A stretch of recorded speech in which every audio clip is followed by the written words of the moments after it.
ప్రభునందు ప్రియమైన దేవుని బిడ్డలారా, ప్రభువైన యేసుక్రీస్తు నామములో శుభాభివందనాలు తెలియజేస్తున్నాను. ఈ దినము దేవుని వాక్యాన్ని మనం పరిశీలించుకుందామండి. పిల్లరా, ఈరోజు చాలా మంది అనుకుంటారు సుడొక దగ్గర సురకొక దగ్గర అన్నట్టుగా ఏ ప్రాబ్లం వచ్చినా నా వలన ఎందుకు వస్తుంది, ఏ సమస్య వచ్చినా నా వలన ఎందుకు వస్తుంది అని చెప్పి చాలా మంది అనుకుంటారు. కానీ యేసు ప్రభు వారు కొన్ని సందర్భాల్లో కొన్ని విషయాలు కృత నిబంధన గ్రంథంలో మాట్లాడారండి. ఏమని మాట్లాడారు? ఒక పక్షవాయు రోగిని మరి ఇంటి పైకప్పు నుంచి కిందకు దించినప్పుడు, సహోదరుడా నీ పాపములు క్షమించబడ్డాయని ఆయనతో చెప్పిన వెంటనే వాడు తన పక్షవాతం నుండి లేచి నిలబడ్డాడు. మరి ఒక స్త్రీ, నడుము వంగిపోయిన స్త్రీ, 18 సంవత్సరాల అబ్రాహాము కుమార్తె, ఆమె ఒక దెయ్యం ఆవరించినటువంటి సందర్భాన్ని చూస్తున్నాము.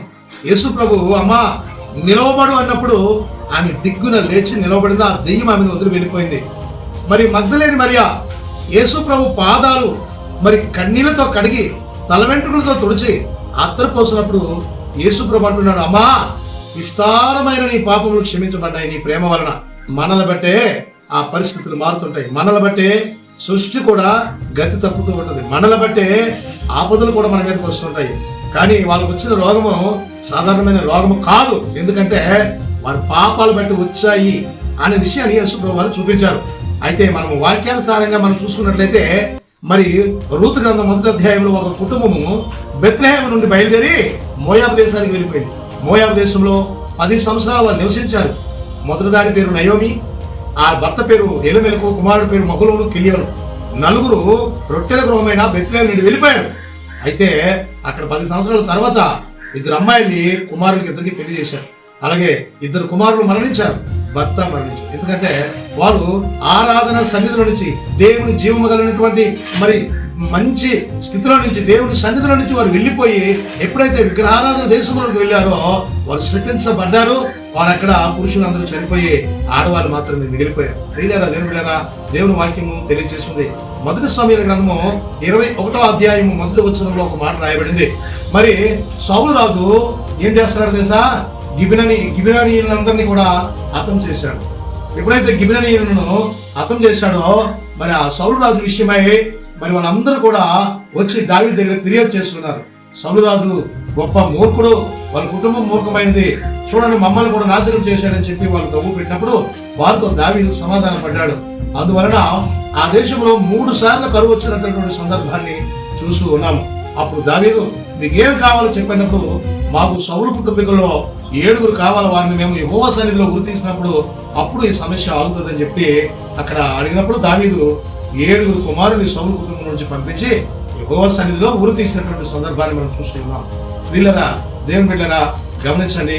మరి మనం యెహోషువ గ్రంథము 7వ అధ్యాయం 1వ వచనాన్ని చూస్తే, ఆకాను శపితమైన వాటిలో నుంచి ముట్టుకొని ఇశ్రాయేలీలు వాళ్ళు హాయికి యుద్ధానికి వెళ్ళారండి. ఇప్పుడు ఎరుకోగోడ పడిపోయిన తర్వాత హాయికి యుద్ధానికి వెళ్ళినప్పుడు, హాయి చాలా చిన్న గ్రామం కదా, అదే పార్టీ అనుకున్నారు. కానీ హాయి ప్రజలు ఏం చేశారంటే, ఈ 3000 మంది వెళ్తే వాళ్ళు 36 మందిని చంపేశారు. అప్పటికే భయపడిపోయి వెనక్కి తిరిగి వచ్చారు. మేము ఎందుకో యుద్ధంలో ఓడిపోతున్నామంటే, యెహోవా అంటాడు యెహోషువతో, ఇశ్రాయేలీలు పాపం చేశారు, శపితమైనటువంటివి వాళ్ళు ముట్టుకున్నారు, తీశారు, దోచుకున్నారు అని చెప్పి దేవుడు చెప్పినప్పుడు ఆకాన్ని వారి కుటుంబాన్ని రాళ్లతో కొట్టి అకోరు లోయలో కాల్చివేసినటువంటి పరిస్థితి మనం చూడగలుగుతున్నాం.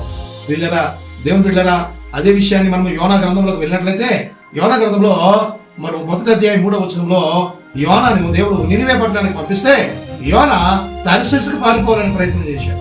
అప్పుడు అక్కడ ఏమని రాయబడింది తెలుసా?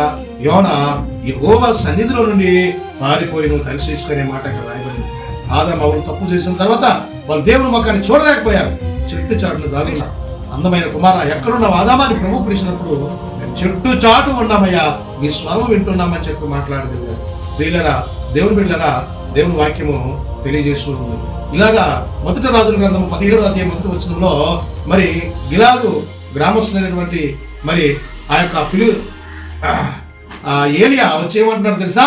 నేను ఎవరి సన్నిధిలో నిలబడ్డాను, ఈ సంవత్సరం నుంచి, ఇదిగో ఈ క్షణం నుంచి వర్షమైన మంచైనా రాదు అని చెప్పి 3.5 సంవత్సరాలు కరువు ప్రకటించినటువంటి సందర్భంలో, ఎందుకు కరువు వచ్చిందంటే ఇజ్రాయేల్ గాని చాలా మంది ప్రవక్తల్ని చంపేసింది. అందువల్ల దేవుడు ఏలియాతో అంటున్నాడు కరువు వచ్చింది. ఇవన్నీ మనం చూసినప్పుడు నా వల్ల ఎందుకు వస్తుంది అనుకోవడానికి వీలు లేదు. వారి పాపాలు బట్టి వారికి శిక్ష వచ్చింది. వీరు చేసినటువంటి వ్యక్తిగతమైనటువంటి పాపాలు బట్టి దేశంలో కరువులు కలుగుతున్నాయి, ఆ అసమాధానమైన యుద్ధాలు జరుగుతున్నాయి. అది మనల్ని బట్టే, మనం చేసిన దానిని బట్టే ఈ సృష్టి యావత్తు కూడా గతి తప్పి మతి తప్పి అది కూడా మన పైన పగ తెచ్చుకోవడానికి ప్రయత్నం చేస్తూ ఉంది. ప్రియులారా, దేవుని బిడ్డలారా, మనం గమనించగలిగితే దేవుని వాక్యము తెలియజేస్తుంది. 139వ కీర్తన 7వ వచనంలో దావీదు అంటాడు, నీ సన్నిధిలో నుండి నేను ఎక్కడికి పారిపోదును, నీ ఆత్మీయ వద్దను నేను ఎక్కడికి పారిపోదునని దావీదు మాట్లాడుతూ ఉన్నాడు. అదే విషయాన్ని యోబు గ్రంథకర్త 34వ అధ్యాయం 22వ వచనంలో అంటాడు, అయా గాఢాంధకారం కూడా నీకు మరుగై ఉండలేదు. దానియేలు గ్రంథం 2వ అధ్యాయం 22వ వచనంలో కూడా ఇదిగో నీకు గాఢాంధకారము మరుగై ఉండలేదు, అది వెలుగుగానే ఉంటుంది అని చెప్పి రాయబడింది. ప్రియులారా, దేవుని బిడ్డలారా, లూకాసు సువార్త 15వ అధ్యాయం 12వ వచనంలో ఒక తండ్రికి 2 కుమారులు ఉన్నారు. ఆ 2 కుమారులు చిన్నవాడు నా ఆస్తి నాకేమని అడిగినప్పుడు వాడు తండ్రి దగ్గర నుంచి వెళ్ళిపోయినప్పుడు దూరదేశం వెళ్ళినప్పుడు వారి ఆస్తి అంతా పాడు చేసి దుర్వ్యాపారం వల్ల పాడైపోయి పందులు కాసే దుస్థితి అతను తెచ్చుకున్నాడు. ఈ రోజు దేవుడు సన్నిధికి దూరంగా ఉన్నావా, ఆరాధనకి దూరంగా ఉన్నావా, దేవుడు అంటే లెక్క లేకన తిరుగుతున్నావా, దేవుడు అంటే బైబిల్ లేకన తిరుగుతున్నావా, దేవుడు అంటే నిర్లక్ష్యం కలిగి ఉన్నావా, దేవుడు అంటే అశ్రద్ధ చేస్తున్నావా, నీ స్థితి ఇంకా ఎలా ఉంటుందో ఒకసారి గమనించు. ప్రియ సహోదరి సహోదరుడా, దేవుడు నీతో మాట్లాడుతున్నాడు.